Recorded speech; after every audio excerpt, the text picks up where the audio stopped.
Quarta-feira, 28 de abril, meio-dia em ponto. Você vai ver a Defensoria Pública do Rio de Janeiro quer explicações sobre as ações que deixaram 18 baleados e 9 mortos em um dia de terror na cidade.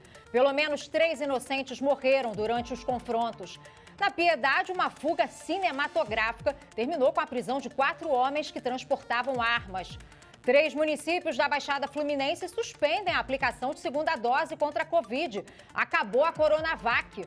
Tem ainda a goleada do Flamengo na Libertadores. Tudo isso na sequência.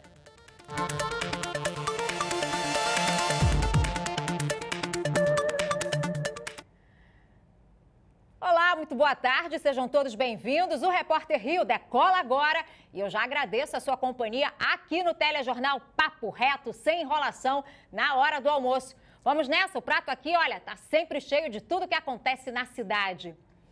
E a gente começa com uma perseguição à luz do dia numa das principais ruas da Piedade. Segundo a polícia, os bandidos que saíram do Morro do Urubu, em Pilares, furaram uma blitz na região. O vídeo mostra um carro em alta velocidade sendo perseguido por policiais. Durante a tentativa de fuga, tiros. A perseguição aconteceu no bairro da Piedade, zona norte do Rio, e assustou os moradores da região. 4 homens que estavam em um carro roubado fugiram de uma blitz, mas não conseguiram escapar por muito tempo. Eles foram cercados pelos policiais e acabaram presos. No veículo foram apreendidos 2 fuzis, carregadores, celulares e uma granada. Segundo a polícia, os 4 presos são traficantes de droga que atuavam no Morro do Urubu, em Pilares. Em Vila Cosmos, na Zona Norte, o flagrante de um roubo de carros também durante o dia. No vídeo é possível ver pelo menos 4 criminosos armados em ação na rua Angaí. Chama a atenção a camisa de um dos bandidos. Nas costas está escrito polícia. Os ladrões rendem o motorista do segundo carro branco e se dividem entre os 2 veículos. De acordo com testemunhas, 2 carros foram levados. A delegacia de Vicente Carvalho investiga o crime e tenta identificar os assaltantes. E a Polícia Militar estourou uma fábrica de manutenção de armas e munições do tráfico de drogas em Duque de Caxias. A carga apreendida foi avaliada em R$2 milhões. Depois de 2 meses de investigação, o setor de inteligência da Polícia Militar encontrou essa central de recarga e fabricação de munição no bairro de Jardim 25 de Agosto, em Duque de Caxias. O local servia para montagem de fuzis e reparos de armas de criminosos no Rio. Foram apreendidos 3 fuzis, 3 espingardas, além de outros armamentos e grande quantidade de munição. Também foram encontradas diversas peças que poderiam ser usadas na montagem de mais de 5 fuzis. Olha, o Rio registrou 24 horas de terror durante confrontos entre a Polícia Militar e criminosos de várias comunidades. A PM diz que em todas as ações, equipes foram atacadas por bandidos. No fogo cruzado, que deixou 18 baleados e 9 mortos, havia pelo menos 3 inocentes. Vamos chamar a Cláudia Boiunga, ela está lá na Defensoria Pública e tem outras informações. Boa tarde, Cláudia. Boa tarde, Monique. A Defensoria Pública do Estado do Rio de Janeiro afirma que houve um aumento da letalidade policial desde outubro do ano passado. E a Defensoria Pública vai pedir explicações sobre essas ações policiais aí nessas últimas 24 horas no Rio de Janeiro. Dos 9 mortos, pelo menos 2 eram trabalhadores. O vigilante Denis Paz, de 46 anos, foi atingido por uma bala perdida no Morro dos Prazeres. Já o marceneiro Gemerson Patrício de Souza estava a caminho do trabalho, próximo à passarela da Avenida Martin Luther King, quando foi baleado e morreu. Ele deixa mulher e 2 filhos. Ele trabalhava no mesmo lugar há mais de 10 anos. A caixa de supermercado Bruna Barros está hospitalizada. Ela está internada no Hospital Souza Aguiar e, segundo a irmã dela, chegou ao hospital sem movimentos do pescoço para baixo, mas já apresentou sinais de melhoras. Segundo a Secretaria Municipal de Saúde, o quadro dela é estável. Agora, voltando aí ao pedido de explicações da Defensoria Pública, o subcoordenador do Núcleo de Direitos Humanos da Defensoria lembrou que desde o ano passado o Supremo Tribunal Federal restringiu aí as operações policiais em comunidades no Rio de Janeiro durante a pandemia. Essas operações só poderiam acontecer em casos excepcionais. Vamos ouvir o que ele disse. Uma média de 5 mortes por dia. Se a gente for comparar, por exemplo, com os Estados Unidos, todo o país, as polícias têm uma média de 3 mortes por dia. Nós pretendemos pedir ao Supremo que se pronuncie sobre o conceito de absoluta excepcionalidade, que parece existir uma dificuldade ou uma interpretação inadequada desse conceito. Então, pedir que seja um conceito mais restrito desse entendimento, e também para que seja formado um observatório da sociedade civil para acompanhar e monitorar o cumprimento da decisão do STF. E colegas de trabalho de uma das vítimas, o marceneiro Gemerson Patrício de Souza, falaram sobre o amigo morto em Vicente de Carvalho. Olha só. Ele tem 2 crianças, entendeu, gente? O rapaz está vindo do trabalho, a gente não está culpando a polícia, não está culpando ninguém.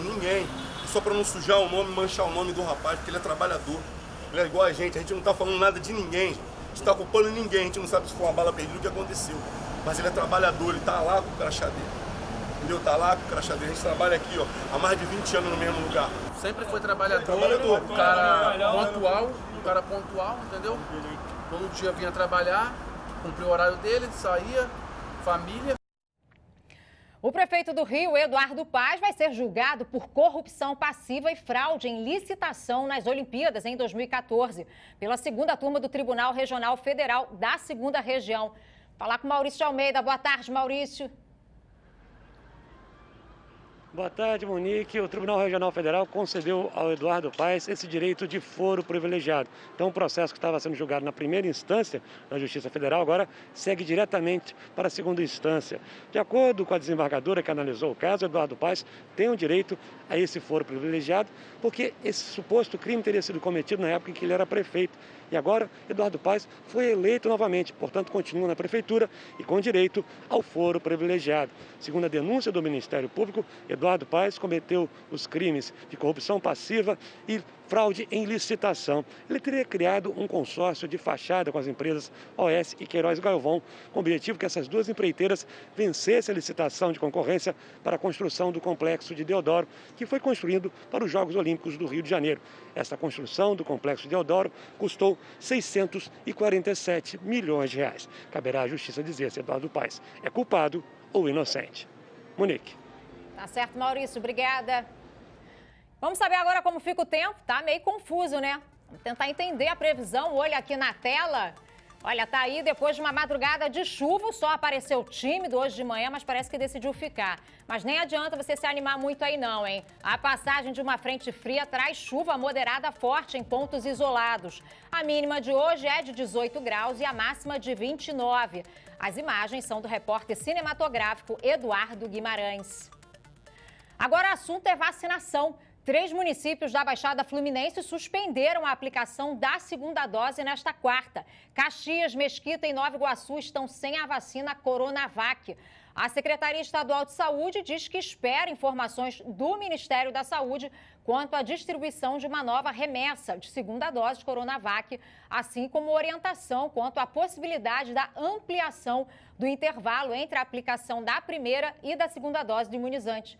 Vamos ao calendário aqui dos grupos prioritários para entender a vacinação de hoje. É a vez das mulheres de 58 anos. Lembrando, gente, alertando, importante reforçar que não basta ter a idade. A imunização é para as pessoas com comorbidades. Tem que apresentar o atestado médico e as 3 últimas receitas. Tem ainda a vacinação dos trabalhadores essenciais. Vamos trocar aqui no telão, que estão na ativa. Os trabalhadores da saúde, da educação, os garis, os policiais, os guardas municipais, os agentes penitenciários, os bombeiros e o grupo dos rodoviários. Todos esses têm que apresentar o contra-cheque. Vamos voltar a falar com o repórter Maurício de Almeida, que está na região do Caju, onde daqui a pouco haverá um evento com a presença do ministro da Infraestrutura. É isso, Maurício?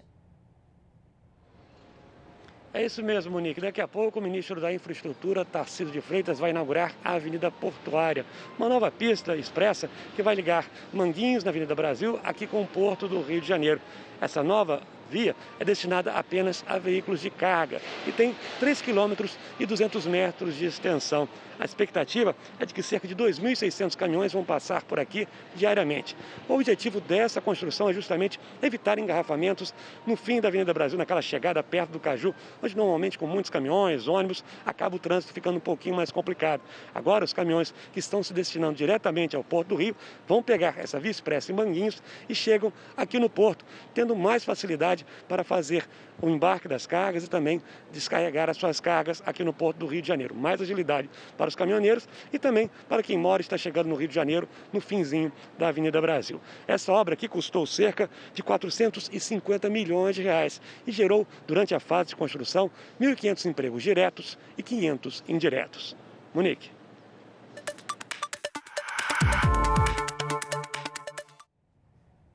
E o Flamengo, hein? Segue com 100% de aproveitamento na Libertadores. O rubro-negro não teve dificuldades contra o Unión La Calera do Chile. A partida foi no Maracanã. Gabigol mandou de perna esquerda e abriu o placar para a equipe carioca. Ainda no primeiro tempo, Bruno Henrique deu assistência e Arrascaeta ampliou. Na segunda etapa, Sáez avançou até a área do Flamengo e diminuiu para o time chileno. Gabigol chutou cruzado e fez o segundo dele. Nos minutos finais, foi a vez de Pedro fazer um golaço. 4-1 placar final. Que golaço mesmo. No estúdio comigo, o comentarista André Marques. Boa tarde, André. Boa tarde. Flamengo segue aí voando na liderança do Grupo G. Como era esperado, né? Boa tarde, Monique. Boa tarde para o pessoal que está acompanhando a gente. O Flamengo é muito superior a essas equipes velhas, Unión La Calera, LDU. Então, a classificação é tranquila para a próxima fase da Libertadores e ontem provou isso, uma goleada num jogo em que o Pedro e o Gabigol foram muito bem. Acho que eu vou tomar um susto ali, né? Gabigol fez uma graça e depois do gol do time adversário, eles acordaram. Rolou uma preguiça na volta do intervalo, né? O jogo já estava muito fácil, o Flamengo estava conseguindo a vitória, então rolou uma preguiça. Mas, naturalmente, sofreu o gol, acordou e aí partiu para cima e goleou. O importante é que segue na liderança. Para o Flamengo é muito importante, realmente. Agora, o Fluminense joga hoje, é isso? Depois de uma logística complicada, o jogo ia ser em Bogotá, mudou, foi um pouquinho mais afastado, mas é um jogo, teoricamente, que o Fluminense tem condições. Vai ser muito difícil, o Santa Fé tem um bom time, é um jogo muito complicado para o Fluminense, que na Libertadores começou bem empatando com o River. Então, o jogo é na Colômbia hoje? O jogo é na Colômbia, hoje é lá na Colômbia, um jogo muito difícil, exatamente, na cidade de Armênia. Tá certo, André, muito obrigada, eu vejo você outro dia. Até a próxima, Monique. Até a próxima. Valeu. Repórter Rio está acabando, passou rápido de novo, mas não troque de canal. Continue aqui na TV Brasil. Vem aí o Repórter Brasil Tarde com o Luiz Carlos Braga e todas as notícias do Brasil e do mundo. Você, eu e você, estamos fechados. Amanhã eu volto ao meio-dia. Muito obrigada pela companhia e ajude a espalhar por aí que o Repórter Rio está no ar. Tenha uma ótima tarde. Tchau.